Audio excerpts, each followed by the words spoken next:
সুপ্রিয় শিক্ষার্থীরা, করিমগঞ্জ পাইলট বালিকা উচ্চ বিদ্যালয়ের অনলাইনের ক্লাসে স্বাগতম। আশা করি তোমরা সবাই ভালো আছো এবং আমিও ভালো আছি। আমি মায়া রানী দেবী, করিমগঞ্জ পাইলট বালিকা উচ্চ বিদ্যালয়। পূর্বে তোমাদের রাষ্ট্র ও সরকার ব্যবস্থা শ্রেণী অষ্টম, বিষয় বাংলাদেশ ও বিশ্ব পরিচয়, অধ্যায় সপ্তম পূর্বের পাঠে আলোচনা করেছিলাম। আজকে পাঠ 5 বাংলাদেশ সরকারি বিভিন্ন অঙ্গ ও কাজ, পাঠ 6 স্থানীয় সরকার কাঠামো ও কার্যাবলী নিয়ে আলোচনা করব। এই পাঠ শেষে বাংলাদেশ সরকারের বিভিন্ন অঙ্গের সংক্ষিপ্ত রূপরেখা ও কার্যাবলী বর্ণনা করতে পারবে। বাংলাদেশের স্থানীয় সরকার কাঠামো ও কাজ ব্যাখ্যা করতে পারবে। পাঠ 5 বাংলাদেশ সরকারের বিভিন্ন অঙ্গ ও কাজ। সরকার রাষ্ট্রের মূল চালিকা শক্তি। রাষ্ট্র পরিচালনার জন্য সরকার বিভিন্ন কাজ করে। যেমন নাগরিক হিসেবে আমাদের জন্য কি করে? খাদ্য, শিক্ষা, চিকিৎসা ও নিরাপত্তার ব্যবস্থা করে। সরকারের কাজ সম্পাদনের জন্য 3টি বিভাগ রয়েছে। এগুলো হলো কি? আইন বিভাগ, শাসন বিভাগ ও বিচার বিভাগ। আজকে দেখো এগুলো নিয়ে আমরা আলোচনা করি। বাংলাদেশ সরকারের বিভিন্ন অঙ্গ। বাংলাদেশ সরকারের বিভিন্ন অঙ্গকে 3 ভাগে ভাগ করা হয়েছে: আইন বিভাগ, শাসন বিভাগ, বিচার বিভাগ। আইন বিভাগ হলো কি? জাতীয় সংসদ। এটা কি ঢাকার শেরে বাংলা নগরে অবস্থিত। জাতীয় সংসদে নির্বাচিত জনপ্রতিনিধিরা দেশ পরিচালনা বা প্রয়োজনীয়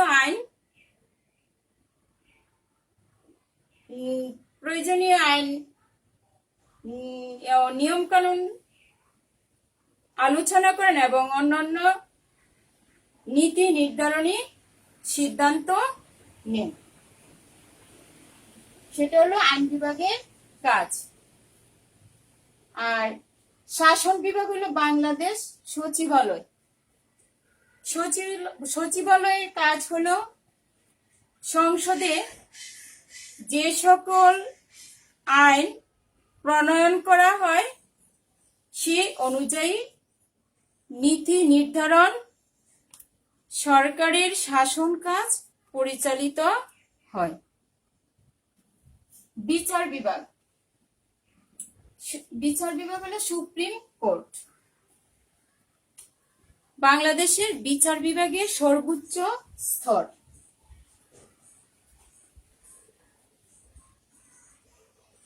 এখন বাংলাদেশ সরকারের বিভিন্ন 3টি বিভাগের রূপরেখা নিয়ে আলোচনা করব। আইন বিভাগ। বাংলাদেশের আইনসভা 1 কক্ষ বিশিষ্ট। এর নাম হলো কি? জাতীয় সংসদ। মোট 360 জন সদস্য নিয়ে এটি গঠিত। এর মধ্যে 300 জন সদস্য দেশের 300টি নির্বাচন এলাকা থেকে বা নাগরিকের প্রত্যক্ষ ভোটের মাধ্যমে নির্বাচিত হয়। যেমন তোমাদের স্কুলে স্কুল ক্যাবিনেট নির্বাচন কি প্রত্যক্ষ নির্বাচন, তাই না?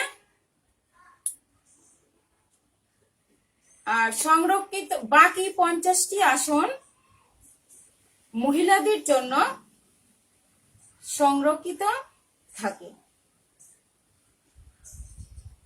প্রত্যক্ষ ভোটে নির্বাচিত সদস্যের দ্বারা নির্বাচিত হয়ে থাকেন এই যে 50টি আসন।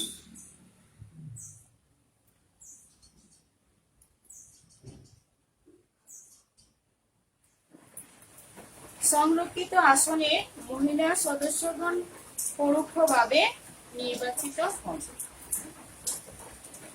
পরোক্ষ ভোট,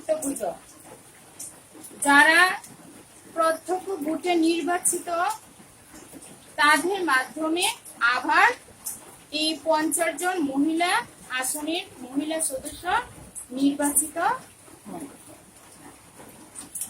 তবে 300টি নির্বাচনী এলাকার যে কোনো আসনে মহিলারা সরাসরি প্রতিদ্বন্দ্বিতার মাধ্যমে নির্বাচিত হতে পারে।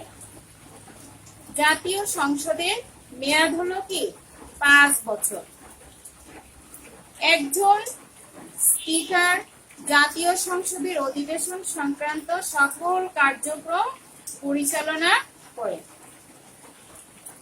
ডেপুটি স্পিকার তাকে কাজে কি সহায়তা করে। এছাড়া স্পিকারের অনুপস্থিতিতে তিনি সংসদ অধিবেশনে সভাপতিত্ব করেন। দুজনেই সংসদ সদস্যদের মধ্য থেকে ভোটে নির্বাচিত হন। আইনসভা রাষ্ট্রের সাধারণ আইন তৈরি ও পরিবর্তন করে। সংবিধান প্রণয়ন ও সংশোধন করে। জাতীয় বাজেট অনুমোদন ও কর ধার্য করে। এতক্ষণ আমরা কি আইন বিভাগ নিয়ে আলোচনা করলাম। এখন আসো আমরা শাসন বিভাগ নিয়ে আলোচনা করব। রাষ্ট্রীয় শাসন সংক্রান্ত কার্যগুলি পরিচালনার দায়িত্ব হলো শাসন বিভাগের। শাসন বিভাগ বলতে রাষ্ট্রের শাসন কাজে নিয়োজিত সকল কর্মকর্তা কর্মচারীকে বোঝায়। রাষ্ট্রপ্রধান থেকে শুরু করে গ্রামের একজন চৌকিদার পর্যন্ত সকলই শাসন বিভাগের অংশ। শাসন বিভাগ আইন বিভাগ কর্তৃক প্রণীত আইন বাস্তবায়ন করে এবং সেই অনুযায়ী কি দেশ পরিচালনা করে। এতক্ষণ আমরা শাসন বিভাগ নিয়ে আলোচনা করলাম। এখন আসো বিচার বিভাগ নিয়ে আলোচনা করব। ন্যায় বিচার প্রতিষ্ঠার জন্য সংবিধান ও আইন অনুযায়ী বিচার কাজ পরিচালনা করে থাকে। বিচার বিভাগের সর্বোচ্চ স্তর হলো সুপ্রিম কোর্ট। সুপ্রিম কোর্টের প্রধানকে বলা হয় কি বাংলাদেশের প্রধান বিচারপতি। রাষ্ট্রপতি তাকে নিয়োগ প্রদান করে থাকে। সুপ্রিম কোর্টে রয়েছে কি 2টি বিভাগ, আপিল বিভাগ ও হাইকোর্ট বিভাগ। এই 2টি বিভাগের বিচারপতিগণ ও রাষ্ট্রপতি কর্তৃক নিযুক্ত হন এবং দেশের প্রচলিত আইন অনুসারে বিচার কাজ পরিচালনা করে থাকেন। এখন আমরা পার্ট 5 নিয়ে আলোচনা। এখন স্থানীয় সরকারের কাঠামো নিয়ে আলোচনা করি। স্থানীয় সরকার কাঠামোকে 2 ভাগে ভাগ করা যায়, গ্রামাঞ্চল এবং শহরাঞ্চল। গ্রামাঞ্চল হলো ইউনিয়ন পরিষদ, উপজেলা পরিষদ, জেলা পরিষদ। আর শহরাঞ্চলে পৌরসভা, সিটি কর্পোরেশন, ইউনিয়ন পরিষদ। স্থানীয় সরকারের প্রাথমিক স্তর হলো ইউনিয়ন পরিষদ। দেশে বর্তমানে 4554টি ইউনিয়ন পরিষদ আছে। কয়েকটি গ্রাম নিয়ে এক একটি ইউনিয়ন গঠিত। ইউনিয়ন পরিষদ হলো গ্রামীণ এলাকার স্থানীয় সরকার। গ্রামীণ সমস্যা দূরীকরণ এ স্থানীয় পর্যায়ে নেতৃত্বের বিকাশ ও গণসচেতনতা বৃদ্ধির মূল লক্ষ্য। একজন চেয়ারম্যান 9টি ওয়ার্ড থেকে 9 জন সদস্য ও সংরক্ষিত আসনে 3 জন মহিলা সদস্য, সর্বমোট 13 জন নিয়ে প্রতিটি ইউনিয়ন পরিষদ গঠিত।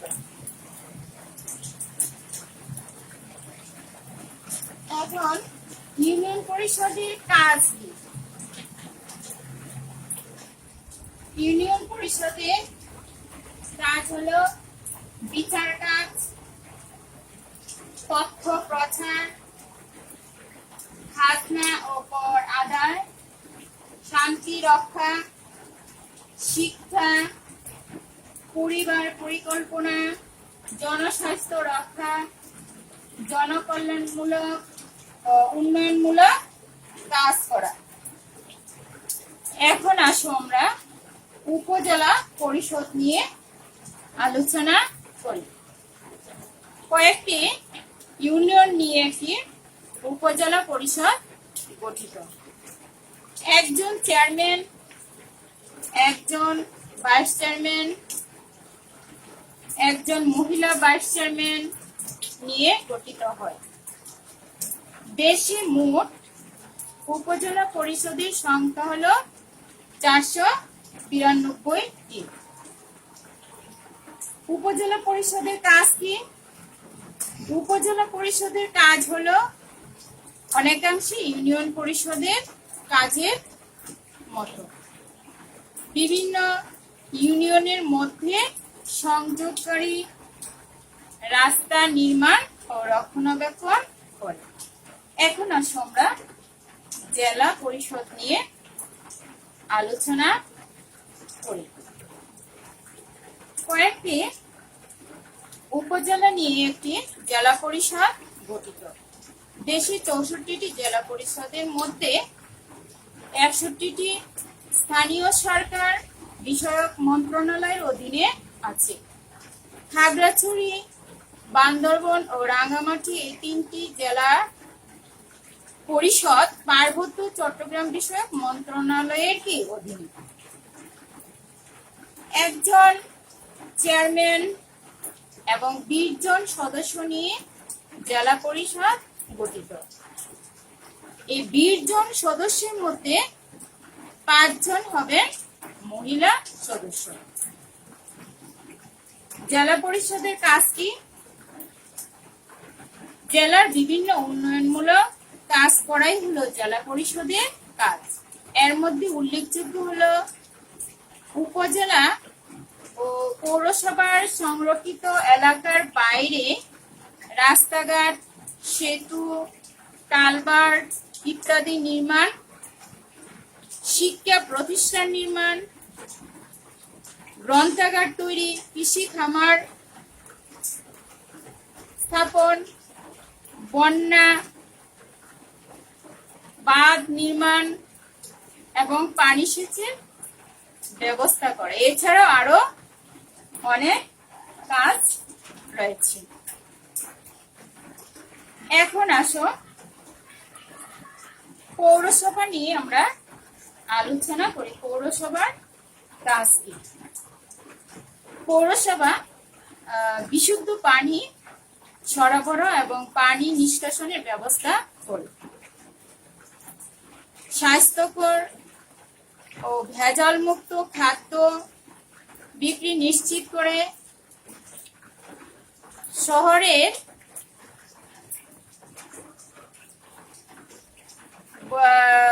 বাসার যে নিয়ম কানুন গুলো রক্ষার জন্য পরিকল্পনা গ্রহণ ও বাস্তবায়ন করা এবং বিধি মোতাবেক ঘরবাড়ি নির্মাণের ব্যবস্থা করা। তাছাড়া ভিক্ষাবৃত্তি, নিরুৎ, খেলাধুলার ব্যবস্থাকে পরিচালনা করে এছাড়া আরো উন্নয়নমূলক কাজ করে থাকে। এখন আসো সিটি কর্পোরেশন নিয়ে আলোচনা করা। সিটি কর্পোরেশনের কাজ পৌরসভার মতোই। আজকে তোমাদের বাড়ির কাজ দিব। বাড়ির কাজ তোমার নিজ ইউনিয়ন, পৌরসভা, সিটি কর্পোরেশনের কাজের বাস্তবায়ন পরিস্থিতি মূল্যায়ন করো। আরেকটা হলো তোমার এলাকার স্থানীয় সরকারের কাজ বাস্তবায়নে তুমি কিভাবে সহযোগিতা করতে পারো তা খাতায় লিখো। স্কুল খোলা হলে অবশ্যই তোমরা নোট খাতাগুলি স্কুল শিক্ষকের নিকট মূল্যায়ন করবে। সুস্থ থাকো, স্বাস্থ্যবিধি মেনে চলো, এই কামনা রেখে আজকের ক্লাস আমি এখানেই শেষ করছি। ধন্যবাদ।